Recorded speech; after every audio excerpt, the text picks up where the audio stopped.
Hello viewers, good morning. আপনাদের সবাইকে daily ভোগসেবা ব্লগে স্বাগত। কেমন আছেন আপনারা? আশা করি ভালোই আছেন, সুস্থ আছেন। ভগবানের আশীর্বাদে নিশ্চয়ই ভালো আছেন। আমি প্রার্থনা করি ভগবানের কাছে আপনারা সুস্থ থাকুন, ভালো থাকুন আর আপনাদের জীবনে মঙ্গল নেমে আসুক। আমি এখন ঠাকুরের ভোগ রেডি করে ফেলেছি। রেডি করে দেখুন নিবেদনও করা হয়ে গেছে, সাজিয়ে সুন্দর করে দেওয়ার চেষ্টা করেছি। তো সমস্ত রেডি হয়ে যাওয়ার পর আমি ভাবলাম এবার আপনাদের সাথে শেয়ার করে নিই আজকে সকালবেলায় ভগবানের ভোগের কি মেনু আছে। আসুন আমরা সবাই একসাথে দেখে নিই আজকে সকালের ভোগের মেনু। এই যেখানে আছে টমেটো কাঁচা লঙ্কা ব্ল্যাক সল্ট দিয়ে মাখিয়ে ভগবানকে এই বাটিতে নিবেদন করা হয়েছে। টমেটোর চাট যেমন রেগুলার করা হয়ে থাকে। আর সঙ্গে এখানে আছে স্যালাডে আছে শসা টমেটো। আর এখানে এই প্লেটটা সাজানো হয়েছে শাক আলু আর কলা দিয়ে, আর কিছুটা নারকেল টুকরো টুকরো করে কাটা আছে। তো 3 রকম ফলের কম্বিনেশনে এই প্লেটটা রেডি করা আছে যাতে সুন্দর দেখতে লাগে, তার জন্য নানা শেপে কেটে প্লেটটা রেডি করা হয়েছে। আর এখানে আছে 3টে ফলের কম্বিনেশন। এই 3টে ফল হচ্ছে তরমুজ, কলা আর কোরা নারকেল। আর মাঝখানে একটা গোল করে নারকেল রিং করে দেওয়াও আছে। তো এইভাবে সাজানো হয়েছে থালাটা।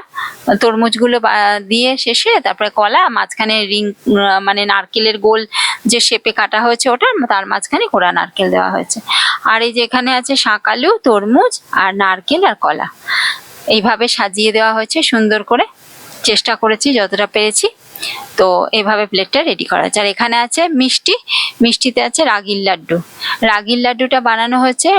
প্রথমে রাগিটা ভালো করে ধুয়ে নিয়ে, বাজার থেকে কিনে আনা রাগি ভালো করে ধুয়ে পরিষ্কার করে শুকনো করে তারপরে ওটা নারকেলের দুধে ভিজিয়ে রাখা ছিল। তারপর সেই নারকেল দুধটা কড়ায় ভালো করে শুকনো করে নিয়ে ওটা গ্রাইন্ড করে নিয়ে, মানে ভালো করে মিহি করে গুঁড়ো করে নিয়ে, তারপর ওর সাথে ভাজা বাদাম গুঁড়ো করে কোড়া নারকেল ভেজে আর আখের গুড় আর ছোট এলাচ, আর সঙ্গে মাস্ট হচ্ছে নারকেলের দুধ বা নারকেলের মালাইও দিতে পারেন। তো সেই দিয়ে বানানো হয়েছে রাগির লাড্ডুটা। আর এখানে আছে কোকোনাট মিল্ক জ্যাগারি টফি আর কোকোনাট মালাই জ্যাগারি টফি দুটো। যে টফি এই প্রথমের টফি দুটো হচ্ছে এইখানে, এটা হচ্ছে মালাই দিয়ে বানানো আর এইগুলো হচ্ছে মিল্ক দিয়ে বানানো। 2 রকমের টফি ভগবানকে নিবেদন করা হয়েছে। যে মালাই দিয়ে বানানো টফিটা আসলে একটু শক্ত টাইপের হয়, দুধ দিয়ে বানানো টফিটা একটু নরম টাইপের হয়। তো তারপরে বাটার পেপারে ভালো করে সুন্দর করে মানে ওটা প্যাক করে নিয়ে ভগবানকে প্লেটে রেডি করে দেওয়া হয়েছে, আর সঙ্গে জল দেওয়া হয়েছে। তো আজকে ভোগের সকালবেলা এটাই বন্দোবস্ত ছিল। রেডি করার পর আপনাদের সাথে শেয়ার করে নিলাম। আপনারাই কমেন্টের মাধ্যমে জানাবেন আপনাদের সাজানো কেমন হয়েছে, সুন্দর হয়েছে, কিভাবে সাজাবো না সাজাবো। আর ভালো থাকবেন, সুস্থ থাকবেন, সাবধানে থাকবেন। থ্যাংক